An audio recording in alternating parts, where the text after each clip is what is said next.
최소 비용으로 삼성그룹 주요 계열사들인 삼성전자, 삼성생명에 대한 이재용의 지배권 강화라는 뚜렷한 목적을 갖고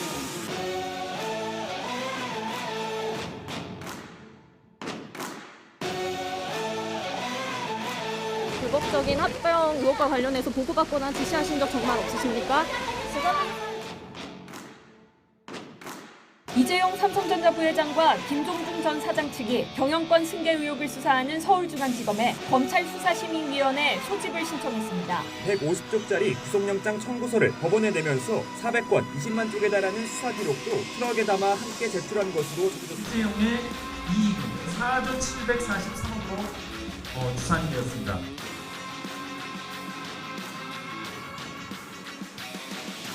저는 이 자리에서 분명하게 약속드리겠습니다. 경영권 승계 문제로 더 이상 논란이 생기지 않도록 하겠습니다. 법을 어기는 일은 결코 하지 않겠습니다.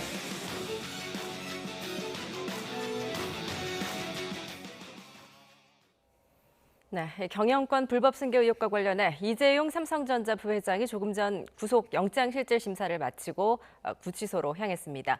2년 4개월 만에 또다시 구속 기로에 놓인 이 부회장의 운명, 과연 어떻게 결론이 날까요? 나이트 포커스, 오늘은 최진봉 성공회대 교수, 김성훈 변호사와 함께하겠습니다. 안녕하세요. 안녕하세요. 예, 앞서 오늘 오전 10시 반이었죠. 이재용 부회장이 8개월 만에 다시 포토라인 앞에 섰습니다. 취재진의 질문에 아무런 대답을 하지 않고 곧장 법정으로 향했는데요. 이재용 부회장의 출석 모습 그리고 심사를 받고 나오는 모습까지 함께 보고 오시죠. 불법적인 합병 의혹과 관련해서 보고받거나 지시하신 적 정말 없으십니까? 지시 있었다는 정황이 있는데 여전히 부인하시나요? 3년 만에 영장심사 맡게 되셨는데 심경 어떠십니까? 심사 오래 걸렸는데 어떤 내용 소명하셨습니까? 합병 과정에서 불법적인 지시 내린 적 있으십니까?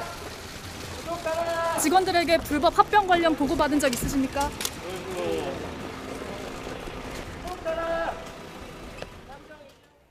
예, 오늘 영장실질심사 무려 8시간 30분 동안 진행이 됐습니다.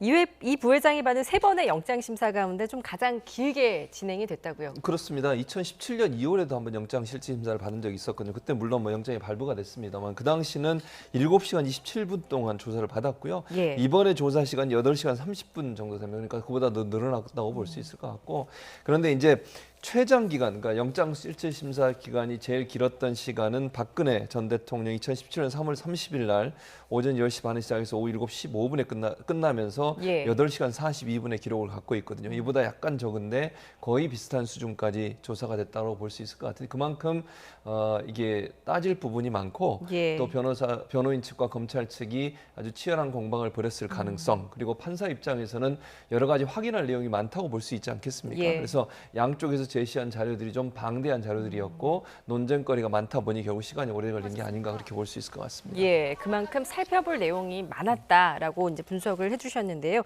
이번에 이제 경영권 승계 의혹과 관련해서 이 부회장이 받고 있는 혐의 좀 여러 개 아닙니까? 좀 쉽게 좀 설명을 해주시죠. 네, 어떻게 보면 여러 개 혐의이기 때문에 좀 더 간단하게만 보면은요. 예. 경영권을 승계하기 위해서 무엇을 했는가에 관한 부분이라고 할 수가 있습니다. 정상적으로 경영권을 승계하기 위해서 삼성전자의 주식을 유상으로 받았거나 상속세를 냈거나 이런 경우라면 당연히 문제가 되진 않았겠죠. 하지만 경영권을 최소한의 비용으로 승계하기 위해서 제일모직과 삼성물산의 합병을 만들었고 예. 그러기 위해서 그 합병 비율을 만들기 위한 여러 가지 주가 시세 조종 행위와 부정 거래 행위를 했고 또 그것을 하기 위해서 정당화하기 위해서 회계 부정을 저질렀다. 그래서 크게는 시세 조종과 그리고 부정 거래와 그리고 회계 부정 이 세 가지가 주요 혐의라고 할 수가 있고요. 예. 이 모든 것들은 결국에 각각의 혐의도 중요하지만은 이 모든 것들이 결국 2014년 5월달에 이건희 회장이 이제 쓰러진 다음에 2015년도에 이재용 현 부회장의 경영권 승계를 위해서 이루어지고 조직적으로 그룹 차원에서 이루어졌다는 것들이 검찰이 지금 하고 있는 혐의의 핵심적인 내용이라고 할 수가 있습니다. 예, 검찰이 그래서 오늘 적시한 혐의가 이제 자본시장법상 부정거래 그리고 시세조종, 외부감사법 위반 이렇게 되는 거죠. 맞습니다. 예, 자 구속 여부를 가를 제일 핵심 쟁점은 그러니까 이제 이재용 부회장이 이 삼성물산과 제일모직의 합병 과정에서 그 의혹 과정에 얼만큼 개입을 했는가, 즉 지시를 받았거나 지시를 했거나 아니면 보고를 받았는가 이 여부 아니겠습니까? 그렇습니다. 이재용 부회장은 지금까지 끊임없이 계속 본인은 보고받은 적이 없다고 얘기해요. 예. 뭐 이건 밑에서 알아서 했는지 모르지만 본인은 보호받은 적 없다고 계속 일관되게 지금 진술을 하고 있기 때문에 그 부분을 검찰이 얼마나 증거를 가지고 압박했느냐가 결국 구속 여부에 중요한 영향을 미칠 걸로 보여집니다. 예. 일단 이재용 부회장이 보유하고 있는 제일모직 가치를 좀 부풀려서 그리고 삼성물산 가치는 떨어뜨려야만 본인이 쉽게 경영을 승계할 수 있는 상황이 되는 거거든요. 그래서 주가 부풀리기나 분식에 그럼 삼바 같은 경우도 결국은 주가를 부풀려서 결국 본인이 가지고 있는 주식의 가치를 늘렸다고 볼 수 있을 텐데 예. 그것이 이제 검찰이 보고 있는 의혹이고요. 그 과정에서 이재용 부회장이 적극적으로 개입을 하거나 아니면 지시를 하거나 아니면 보고를 받았다고 하면 그 자체가 이제 혐의가 인정된다고 볼 수 있기 때문에 그 부분을 검찰이 얼마나 많은 증거를 가지고 이번에 이제 영장실질심사에서 제출했느냐 하는 부분이 저는 키가 될 거라고 봅니다. 예. 뭐 지금 현재 그 밑에서 일했던 분들 뭐 최지성 또는 김종중 이런 분들은 대체적으로 검찰 진술한 것을 언론 보도를 보면 일정 부분 보고를 했다라고 진술하고 있는 것으로 알려지고 있어요. 예. 그래서 그 진술이 일정 부분 지속되고 있고 예컨대 검찰이 다른 어떤 증거들 뭐 어제 보도에 따르면 뭐 프로젝트 G라고 하는, 그러니까 G는 거버넌스라고 할 수 있을 것 같은데 그 거버넌스 관련돼서 이재용 부회장에게 보고했다는 문건이 나온 것으로 보도가 되고 있는 뭐 확실한 건 모르겠습니다만 예. 그게 사실이고 그것이 이재용 부회장의 사인이나 아니면 승인 과정에서 이루어졌다고 하면 그 자체가 범죄가 소명되기 때문에 구속될 확률이 높아지는 그런 증거로 활용될 가능성이 있다는 생각이 듭니다. 예. 자, 삼성그룹 경영권 승계 문제를 공론화했었던 김경률 전 참여연대 집행위원장, 이재용 부회장이 합병으로 인해서 최대 4조 원의 부당이득을 챙겼다고 분석을 했는데요. 직접 들어보겠습니다. 이재용의 부당이익은 4조 743억으로 추산이 되었습니다. 또 하나 국민연금이 손해를 본 금액은 얼마냐면 이재용이 부당이득을 취한 부분이 4조라면 국민연금이 손해를 본 부분은 6,746억으로 추산되었습니다. 예, 검찰은 이제 구속영장을 청구를 하면서 이 부회장이 이렇게 얻은 경제적 이익, 지금 4조 원의 최대 부당 이득을 챙겼다고 지금 조사가 됐는데 이것도 이제 심사에 영향을 좀 미치겠죠. 네, 그렇습니다. 결국 구속영장이 발부가 될 때는 두 가지 요건이 다 있어야 합니다. 구속의 상당성과 필요성이 있고요. 필요성은 여러분들이 많이 들어본 것처럼 도주 및 증거인멸을 우려하면은 이 상당성은 범죄 혐의가 얼마나 소명되는지 그리고 얼마나 중대한지입니다.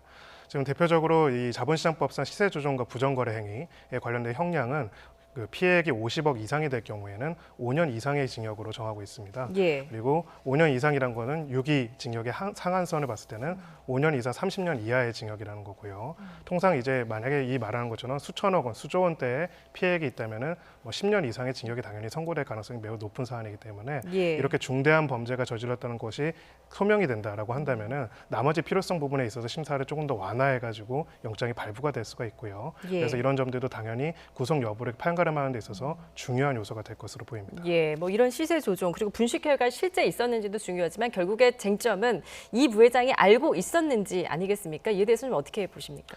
네, 가장 핵심적인 건 저희가 계속 경영권 승계에 예. 대해서 이야기를 하고 있습니다. 자, 경영권 승계의 주체가 누구인지를 봐야겠죠. 경영권 승계를 어떤 회사가 승계하는 것도 아니고요. 다른 사람이 승계하는 것도 아니고 이재용 부회장이 삼성그룹의 경영권을 승계하는 거에 관한 문제입니다. 지금 관련돼서 제일모직과 삼성물산의 합병과 당시의 주가와 관련된 모든 내용들이 이재용 부회장의 경영권 승계라는 개념과 전혀 상관이 없었다면 모르겠지만 만약에 경영권 승계랑 상관이 있었다면 실제로 그 경영권을 승계하는 주체가 되는 이재용 부회장은 전혀 알지도 못했고 전혀 지시도 안 하고 묵인하지도 않았다라는 이야기가 성립되기가 어렵겠죠. 예. 그래서 아마 이제 이 검찰에서는 아까 앞서도 잠깐 나왔지만은 국정농단 사건과의 연관성을 이야기를 할 것입니다. 예. 사실 국정농단 사건은 특검에서 진행을 했기 때문에 수사 기간이 굉장히 짧았습니다. 거기서 밝혀진 내용은 국정농단 과정에서 경영권 승계를 위해서 뇌물을 제공했다라는 것들이 판결로서 대법원 판결로서 어느 정도 인정이 됐고요. 예. 그다음에 지금 이 수사에 대해서 검찰에서는 그때 그렇게 뇌물을 제공했던 거는 삼성이 이러한 불법적인 행위를 하기 위해서였다라는 거를 이번 수사를 통해 가지고 밝히려고 하는 것입니다. 그래서 예. 검찰의 입장에서는 이 경영권 승계가 불법적이었고 불법적인 것으로서 이런 수단이 쓰였고 그랬기 때문에 뇌물을 제공한 것이다라는 그런 논리를 피고 있는 것으로 보입니다. 예, 그런가 하면 이제 증거인멸도 좀 핵심 쟁점이 될 것 같은데요. 그 지난해 삼성바이오로직스 수사 당시에는 공장 바닥을 좀 뜯어서 회계자를 은닉한 일도 있지 않았습니까? 이번에도 좀 그 증거인멸 그 여부가 구속 여부를 가르는데 좀 쟁점이 되겠군요. 맞습니다. 지금 삼성으로서는 1, 2, 3단계 전략을 예. 펴고 있습니다. 1단계는 각각의 행위를 나누어서 봤을 때는 범죄 행위가 아니다라는 점. 두 번째는 설령 그게 범죄가 되더라도 이재용 부회장이 보고받은 지시한 증거가 없다는 점. 설령 그게 다 맞다 하더라도 1년 7개월 동안 이렇게 많은 수사를 해서 증거를 확보했으니까 증거인멸의 우려가 없다는 점을 주장하고 있죠. 예. 하지만 검찰에서는 1년 7개월 동안이나 수사가 이루어진 것들은 조직적으로 증거의 인멸과 은폐 행위가 삼성그룹 차원에서 있었기 때문이고 실제로 아까 말씀드린 것처럼 공장 바닥을 파가지고 서버를 묻는 등의 은멸 행위가 있었고 또 앞으로 공소를 유지하기 위해서도 관련자들의 증언이 법정에서 중요한데 그룹 총수에 대해서 제대로 된 신병 확보가 안 된 상태에서 과연 그 객관성을 담보할 수 있겠느냐 이런 내용의 논지를 필 가능성이 매우 높습니다. 예. 자, 오늘 8시간 반 동안 진행된 영장 심사에서는 구속 사유와 또 필요성을 두고 이렇게 치열한 공방이 펼쳐졌는데요. 기업 수사의 잔뼈가 굵은 특수통 전현직 검사들이 대거 투입돼서 눈길을 끌었습니다. 먼저 이경국 기자의 리포트 함께 보고 오시죠. 1년 7개월가량의 수사 끝에 이재용 부회장에 대한 구속영장을 청구한 검찰은 이복현 경제범죄 형사부장을 필두로 검사 8명을 영장심사에 전격 투입했습니다. 서울대 경제학과 출신으로 공인회계사 자격을 가진 이 부장 검사는 이른바 재계 저승사자로 불립니다. 현대차 비자금 사건과 론스타 외환은행 헐값 매각 사건 등을 수사했고 2016년 국정농단 특검 때부터는 삼성 지배구조의 문제점을 추적해왔습니다.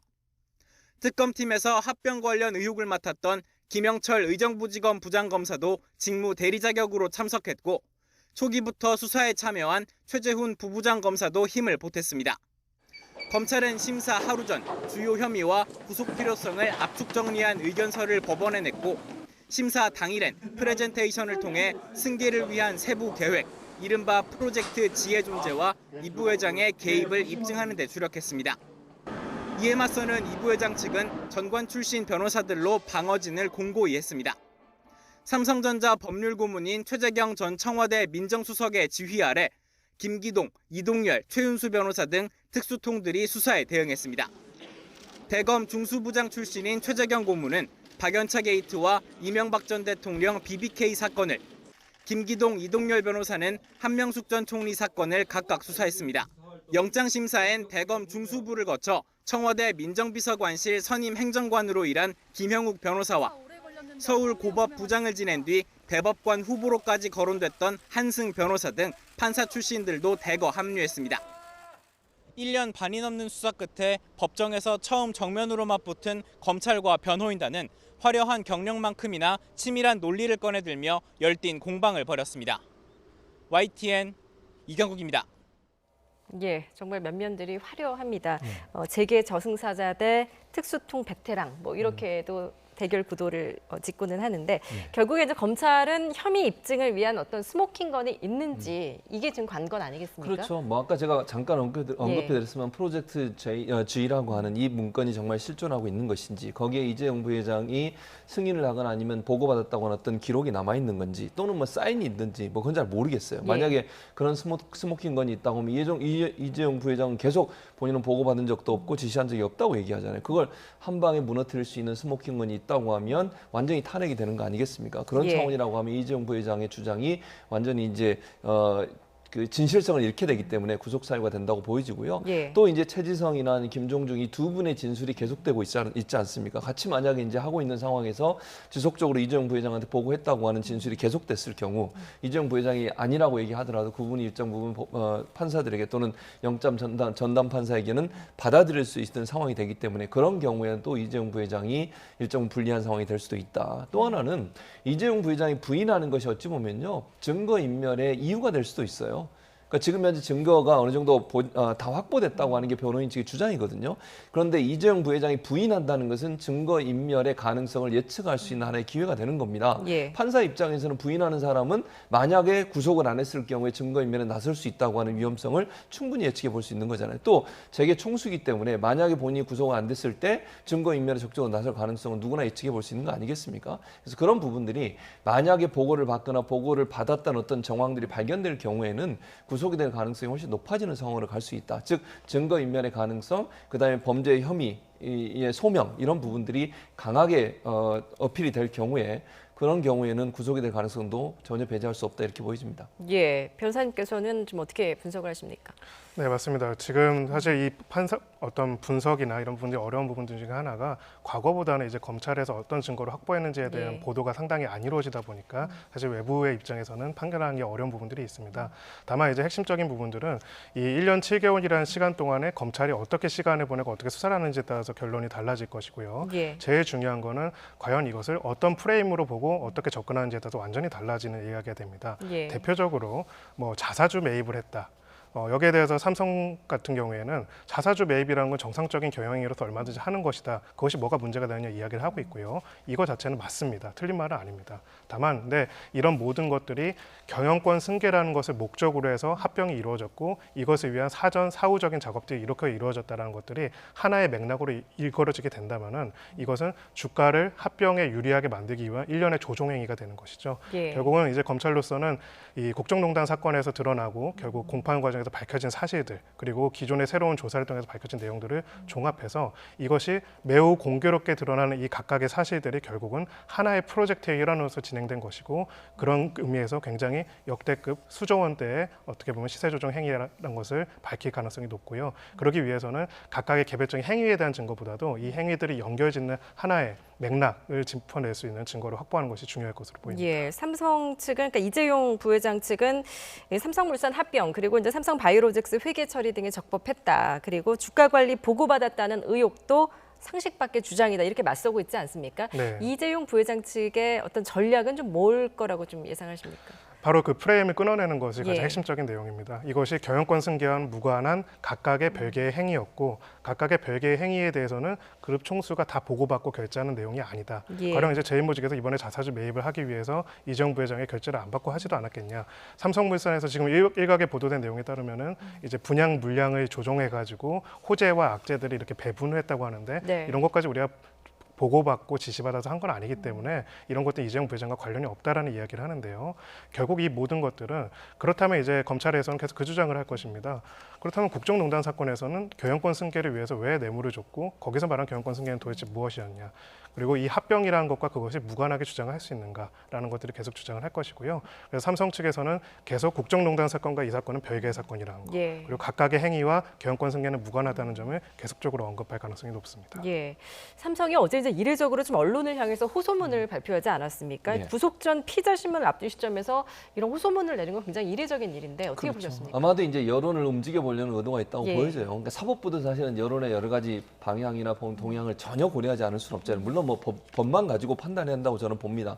그러나 지금 코로나 사태 이후에 경제가 상당히 어려운 상황이잖아요. 그 부분을 강하게 어필을 했어요. 그건 삼성의 입장에서 보면 이런 어려운 경영 상황에서 삼성이 적극적으로 투자도 하고 또 일자리 창출도 하고 이런 일을 할 수 있도록 총수를 구속하는 일만은 피하게 해달라. 이런 이제 읍소 전략이라고 저는 봐요. 그러니까 기본적으로 법률적인 접근보다는 제가 볼 때는 여론의 흐름을 일정 부분 바꿔서 그 여론의 흐름이 재판 결과 또는 이 구속영장 실질 심사의 결과에 영향을 미치도록 만들려는 의도라고 저는 보여집니다. 예. 그게 이제 우리 국민들 입장에서 봤을 때 뭐 그렇게 생각할 수도 있잖아요. 경제가 어려워지면 그것이 결국 국가 전체에 어려움이 올 수 있고 삼성이 어려움에 처하게 되면 경제에도 타격이 올 수 있다고 하는 그런 프레임을 만들려고 하는 건데 저는 뭐 그렇게 하는 것이 그다지 그렇게 좋은 방법은 아니라고 봅니다. 왜냐하면 모든 사람은 법 앞에 평등한 거 아니겠습니까? 그게 뭐 돈을 많이 가진 사람이 적게 가진 사람이든 그리고 삼성이라는 회사가 물론 이재용 부회장의 어떤 결심 이런 부분들이 투자에 영향을 미칠 수 있겠죠. 그러나 삼성이라는 거대한 회사, 이런 큰 회사, 글로벌 회사가 시스템으로 움직여지는 것이 한 사람에 의해서 움직여지는 회사는 아니잖아요. 예. 또 그렇게 돼서도 안 된다는 생각이 들고 그런 차원에서 본다고 하면 법관 입장에서는 정말 법과 원칙에 따라서 결정하시는 것이 삼성이 더 발전하는 기회가 되도록 만드는 그런 자세가 아닐까 이런 생각이 듭니다. 예. 자, 지난달 이재용 부회장의 대국민 사과 이후에 뉴 삼성의 속도를 내고 있던 시점이어서 이번 법원의 판단이 더욱 주목되는데요. 당시 이 부회장의 대국민 사과 발언 다시 한번 들어보시죠. 저는 이 자리에서 분명하게 약속드리겠습니다. 이제는 경영권 승계 문제로 더 이상 논란이 생기지 않도록 하겠습니다. 법을 어기는 일은 결코 하지 않겠습니다. 편법에 기대거나 윤리적으로 지탄받는 일도 하지 않겠습니다. 저는 제 아이들에게 회사 경영권을 물려주지 않을 생각입니다.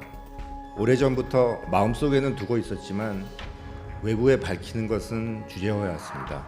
경영 환경도 결코 녹록지 않는 데다가 제 자신이 제대로 평가도 받기 전에 제 이후에 제 승계를 언급한다는 것이 무책임한 일이라고 생각해서이기 때문입니다. 예, 당시 이재용 부회장 다시는 경영권 승계 논란 생기지 않겠다고 이렇게 밝혔는데 이런 뭐 대국민 호소도 법원의 판단에 좀 참작이 되는 겁니까? 결국은 이제 영장을 심사를 할 때는 예. 여러 가지들을 고려하게 될 것이고요. 법과 원칙도 고려를 하겠지만은 이 판단이 가지고 있는 역사적 의미에 대해서도 생각을 해보게 될 것입니다. 예. 어떻게 보면은 재벌이라고 하는 경제적 권력에 대해서 사법적인 판단을 하는 데 있어서 과연 이런 부분들을 얼마나 고려해야 하는지, 과거에 우리에는 그런 것들을 많이 봤죠. 경제 기여 등을 통해 가지고 이제 재벌 회장들 같은 경우 집행유예로 나오거나 그런 것들을 많이 봤을 것입니다. 그런 것들에 대한 비판적인 인식들이 많이 있었고 엄정한 수사를 해야 한다, 사법 권력이 행사가 되어야 한다는 판단이 있었다면은 지금은 다시 또 이 부분에 대해 가지고 다른 이야기를 삼성 쪽에서 이야기를 하는 것이죠. 근데 결국은 이제 두 가지 측면에서 법원에서는 고민할 것입니다. 그렇다면은 이러한 각오가 있으니까 처벌 자체를 아예 안 하는 것이 과연 이러한 각오를 앞으로 실효적으로 만들어내는데 도움이 되는 것인지, 아니면 오히려 이런 사법적 판단 자체를 꺼리고 안 하는 것이 오히려 이런 약속을 지키는 것을 방해하고 이후에 삼성보다 훨씬 작을 규모의 여러 가지 경제 범죄들, 여러 가지 총수들의 문제들을 혹시 방기하는 것은 아닌지, 그런 고민까지도 같이 하게 될 것이라고 저는 생각합니다. 예, 이 부회장은 이제 이번 사건을 사실 외부인이 참여하는 검찰 수사심의위원회에 붙이고 싶다라고 하지 않았습니까? 네. 그런데 이틀 만에 이제 검찰에 영장 청구를 한 것이고요. 이번 이제 구속 여부가 이런 심의위에도 좀 영향을 미칠까요? 어떻게 될까요? 만약에 구속이 결정이 되면 심의에 뭐 결정이나 아니면 심의가 예. 의미가 없지 않겠습니까? 예. 근데 만약에 불구속이 되는 경우는 뭐 다른 상황이라고 볼 수 있겠지만, 만약에 영장 실질 심사를 통해서 구속이 결정이 된다고 하면 심의의 결정이 나온다 하더라도 그걸 자체를 뒤집을 수는 없다고 봅니다.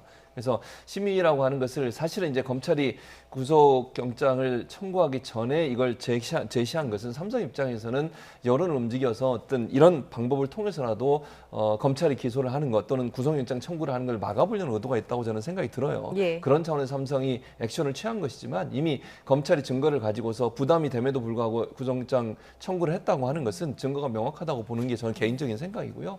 그런 차원에서 본다고 하면 이제 수사심의위원회 자체가 사실은 별 그렇게 큰 영향을 미칠 가능성은 낮다고 봅니다. 예. 수사심의위원회라고 하는 건 기본적으로 검찰이 어떤 그 부당한 어떤 권력을 행사했을 때 그걸 막기 위한 절차로 검찰이 만든 거거든요. 그런데 이번 사항이 그것과 연관이 있는지는 뭐 저는 개인적으로 잘 모르겠고요. 그러나 네. 삼성 입장에서 이런 방법을 통해서라도 어쨌든 구속영장 청구를 막아보려는 의도를 가지고서 신청을 한 게 아닌가. 검찰이 그걸 알고서 강수를 던졌다. 그것이 결국 구속영장 청구라고 하는 부분으로 나타났지 않았나 이렇게 보여집니다. 예. 일단 뭐 오늘 밤 늦게나 내일 새벽 정도에 이제 그 구속 여부가 결과가 나올 텐데 좀 조심스럽지만 법 쪽에서는 지금 이 구속 여부에 대해서 어떻게 좀 전망을 하고 있습니까?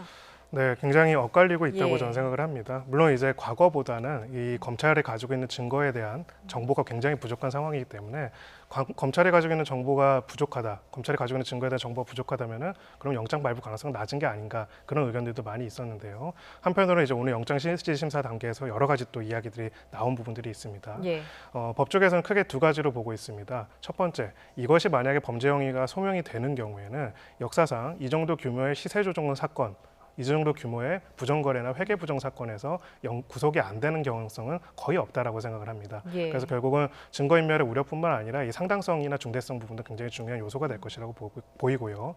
두 번째, 증거인멸의 우려 부분과 관련해 가지고 그럼 지난 1년 7개월 동안 얼마나 삼성이 이 수사에 협조적이었는지, 혹은 반대로 증거인멸을 하기 위한 적극적인 조직적인 행위를 이 단계에서도 계속 되었는지에 대해서 검찰이 얼만큼 소명하는지에 따라서 증거인멸의 우려에 대해서도 무조건 기간이 오래됐다는 것만으로 증거인멸의 우려가 없다는 판단이 안 나올 가능성도 있다고 생각합니다. 예, 뭐 이 구속 여부에 따라 사회적 파장도 만만치 않을 것 같습니다. 예, 그렇습니다. 뭐 사회적 파장이라고 하면 이제 경제적인 문제라고 볼 수 있을 것 같은데요. 제가 볼 때는 아까 잠깐 제가 언급해드렸는데, 물론 삼성이 갖고 있는 이재용 부회장이 갖고 있는 어떤 영향력이랄까 아니면 그 그 역할 이런 부분을 본다면 삼성이 전혀 타격이 없다 이렇게 볼 수는 없을 것 같아요. 예. 또 이제 뭐 투자라든 대규모 투자 같은 경우는 아무래도 총수의 결정이 일정 부분 포함되기 때문에 그런 부분에서 조금 위축될 수 있는 가능성은 있다고 봅니다. 그럼에도 불구하고 저는 삼성이라는 회사는 이제 시스템으로 돌아가야 된다는 말씀을 제가 여러 번 드렸는데 그렇지 않으면 글로벌 회사로서의 능력과 가치가 없다고 저는 생각합니다. 총수 한 사람이 모든 걸 결정하는 시스템으로 돌아가는 회사가 어떻게 글로벌 대기업이 될 수 있겠습니까? 그런 차원에서 본다고 하면 이재용 부회장이 혹시 구속이 돼서 계속 조사를 받고 법원에 이제 출석해 재판을 받는다 하더라도 삼성 자체에 크게 문제가 될 거라고 보지는 않습니다. 저는. 예. 그런 차원에서 본다고 하면 이 문제를 너무 경제 문제와 연관시켜서 하다 보면 국민들이 느끼는 법 감정이라고 하는 것은 돈 있는 사람은 그러면 언제든 저렇게 쉽게 풀려나기도 하고 아니면 구속을 면하기도 한다고 하는 그런 비판에 또 휩싸일 수도 있지 않겠습니까? 그런 차원에서 좀 접근해서 보는 게 좋을 것 같다는 생각이 들고요. 삼성은 삼성이고 이재용 부회장은 이재용 부회장인 겁니다. 이건 이번 사안 같은 경우 이렇게 분리해서 보는 것이 더 맞지 않겠나 하는 생각이 듭니다. 예, 삼성과 이재용 부회장 측은 좀 분리를 해서 봐야 한다. 자, 오늘 밤 늦게 혹은 내일 새벽에 좀 결과가 나올 텐데 어떻게 될지 좀 지켜보도록 하겠습니다.